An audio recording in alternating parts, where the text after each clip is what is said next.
चण्डे त्वं प्रचण्ड बलनाशिनी रक्ष मां सर्वत्वदेवी विश्वेश्वरी नमस्तुते।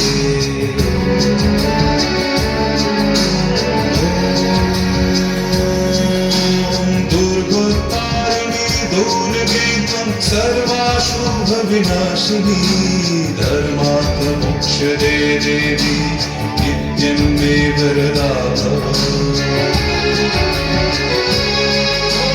दुर्गे दुर्गे महाभागे त्राहि मां शङ्करप्रिये महिषासुरमर्दनवते प्रणतस्मै प्रसीद मे ॐ आयुर्देहि यशो देहि भाग्यं भगवती देहि मे पुत्रं देहि धनं देहि सर्वान् कामांश्च देहि मे।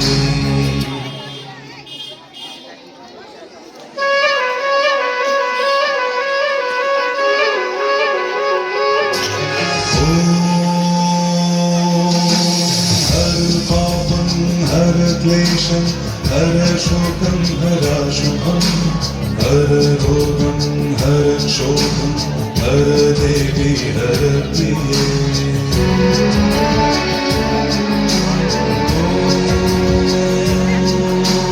काली काली महाकाली कालिके पापहारिणी धर्मार्थ मोक्षदे देवी नारायणी नमस्तुते।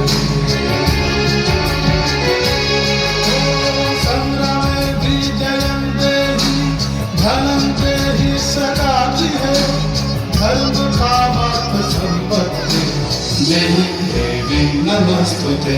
ॐ आयुर्देहि यशो देहि भाग्यं भगवती देहि मे पुत्रं देहि धनं देहि सर्वान् कामांश्च देहि मे।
পরমা প্রকৃতি সমগ্র বিশ্ব জগৎ আমারই প্রকাশ। আমি ত্রিগুণ সম্পন্না, আবার আমি ত্রিগুণাতীতা। সমগ্র বিশ্বে আমি আদি জননী। মহাদেবী আদ্যা শক্তি, তিনি সপ্তগুণে বিষ্ণুর পত্নী শ্রী অর্থাৎ লক্ষ্মী। আমি নারায়ণ, আমি মহালক্ষ্মী। আমি সমগ্র জগৎকে ধন সম্পদ প্রদান করি। আমি দারিদ্র্য বিনাশিনী, শ্রী ও বৈভব প্রদানকারিণী মহালক্ষ্মী।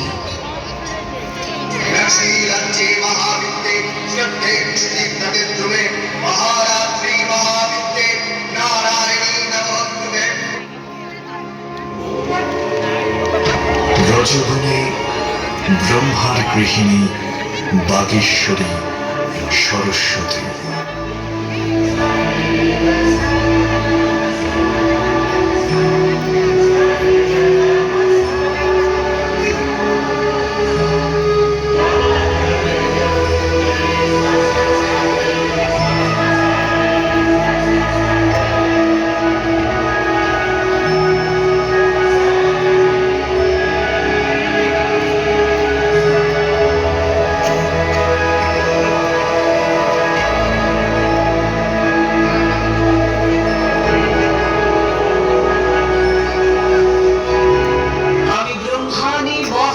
সরস্বতী। আমি জগতের অজ্ঞানতার অন্ধকার নাশ করি এবং সমগ্র জগৎকে জ্ঞান ও বিদ্যা দান করি।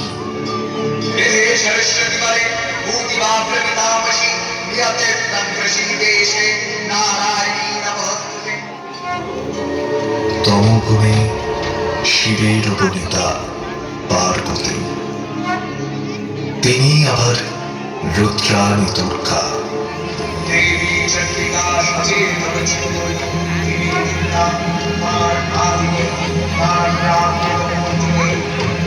বিশ্বের প্রকাশ তার মূর্তি, বিদ্যা হয়েও অসুরবিদ দেবতার নামে তার আবির্ভাব হয়।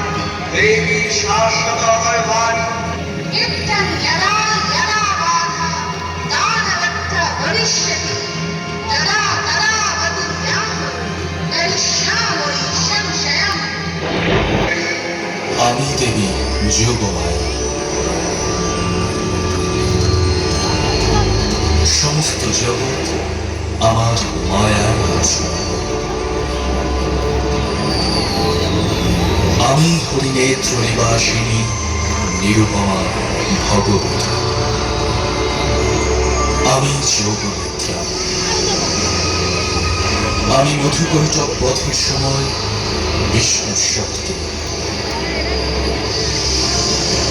আমি সত্যগুণ সম্পন্ন সমগ্র জগতে অধীশ্বরী। সমগ্র বিশ্ব চরাচরে আমি মহামায়া নামে কথিত। মহামায়ার আরেক রূপের নাম দেবী অন্নপূর্ণা। তিনি শক্তি, তিনি দুর্গা, তিনি যোগিনী, আবার তিনি এই সংসারের চালিকা শক্তি। দেব, আহার সম্পন্ন করুন, বেলা যে হয়ে যাবে। কর্ণপাত করুন দেব, ধ্যান ভঙ্গ করে আহার সম্পন্ন করুন। পরে তো তোমার এই বিচরণ কেন দেখি? মায়ার জালে আবদ্ধ হয়ে তুমি পরম সত্যকে ভুলতে বসেছ, যা তোমার শোনা পায় না। মায়া? কাকে মায়া বলো তুমি? জ্ঞান ছাড়া বাকি সমস্তই মায়া দেবী। এ অন্য কোথাও নিছক মায়া। এই মায়ার বশবর্তী হয়ে তুমি সত্যকে খুলতে পারো না। তাই বুঝি অন্য খোদা ত্রিপুরী মায়া? বেশ, হয়তো তোমার সংসারে প্রয়োজন হয়েছে আমার, চলিলাম আমি। শিবের কথায় ক্ষুব্ধ হয়ে দেবী কৈলাস ত্যাগ করলেন ও শিবকে উপযুক্ত শিক্ষা দিয়ে তার ভ্রান্ত ধারণা ভেঙে দিতে দেবী এই জগতের সমস্ত অন্নকে হরণ করে নিলেন। কিছুদিনের মধ্যেই জগতে প্রবল দুর্ভিক্ষ দেখা দিল। দিকে দিকে নরনারীরা ক্ষুধার জ্বালায় কাতর হয়ে দেবীর বন্দনা শুরু করলেন।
অবশেষে সন্তানদের দুঃখ দেখে জগৎজননী মা আর স্থির থাকতে পারলেন না। তাই তিনি ত্রিভুবনে সমস্ত ঐশ্বর্য আকর্ষণ করে কাশীতে অন্নপূর্ণা রূপে আবির্ভূত ও ভক্তদের অন্ন সংস্থান করলেন।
মহাদেবেরও জঠর জ্বালা অনুভূত হয়, তাই আর কোনো উপায় না দেখে তিনিও ভিক্ষা করতে বেরিয়ে পড়েন।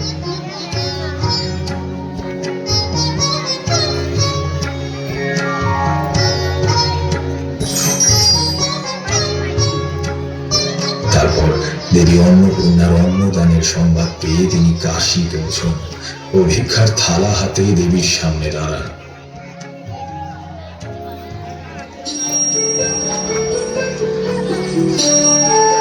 শিব উপলব্ধি করেন অন্ন ক্ষুধা নিছক মায়া,